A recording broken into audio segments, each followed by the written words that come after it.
যাস কোমর খানি দোলায়া। আমাদের দিন তো দেখা করতেই হবে। সোশ্যাল মিডিয়ায় বর্তমানে আলোচনার কেন্দ্রবিন্দুতে নারায়ণগঞ্জের রহস্যময় নিকাবি গ্রুপ। আপাদমস্তক বোরকা ও নিকাবে আবৃত ৮-১০ জন তরুণীর এই দলটিকে নিয়ে নেট দুনিয়ায় বইছে সমালোচনার ঝড়। পর্দার দোহাই দিয়ে যাত্রা শুরু করলেও তাদের কর্মকাণ্ড নিয়ে তৈরি হয়েছে তীব্র বিতর্ক। ফেসবুক ও টিকটকে ভাইরাল হওয়া ভিডিওতে দেখা যায় দোলা মল্লিকের নেতৃত্বে সুমাইয়া ইসলাম ফারিহা, হাফিজা ও শারাফা মুন্নির মতো তরুণীরা একই রঙের বোরকা পরে জনসমক্ষে কাতারবদ্ধ হয়ে দাঁড়িয়ে বা চটুল ভঙ্গিতে রিলস তৈরি করছেন।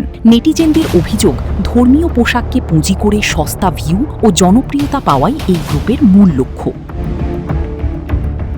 ওলামায়ে কেরাম ও সচেতন মহলের মতে পর্দা ইসলামের একটি ইবাদত, কিন্তু মসজিদ বা সংবেদনশীল স্থানে এই গ্রুপের অঙ্গভঙ্গি ও উপস্থাপনা পর্দার গাম্ভীর্যকে ক্ষুণ্ণ করছে।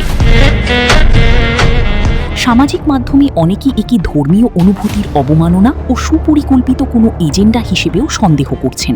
গত ২৪শে এপ্রিল একটি স্থানীয় অনুষ্ঠানে এই গ্রুপকে সম্মাননা ক্রেস্ট প্রদান করা হলে বিতর্ক আরও ঘনীভূত হয়। ঠিক কী ধরনের সামাজিক অবদানের জন্য তাদের এই মর্যাদা দেওয়া হলো তা নিয়ে প্রশ্ন উঠেছে। এছাড়া গ্রুপটির ভিতরে প্রতারণা ও অনৈতিক কর্মকাণ্ডের অস্পষ্ট অভিযোগ তুলে গত ৩০শে এপ্রিল থেকে তাদের বিরুদ্ধে আইনি ব্যবস্থা নেওয়ার দাবি জোরালো হয়েছে।